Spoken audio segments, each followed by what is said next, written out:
In this video, we will talk about Nextend Social Login Integration Add-on.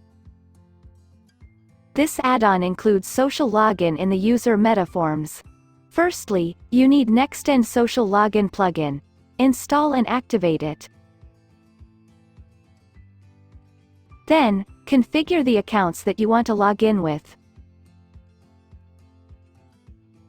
I have already done the configuration for my Google account.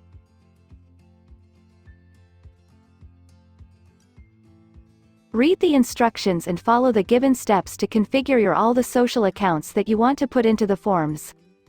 After done with the setup, let's get back to our add-on. If you click the first option, you will see the social login options automatically in the user meta default login form.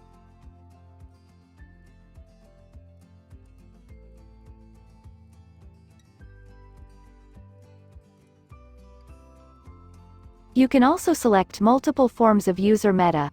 Suppose, I want to do the registration with the social login.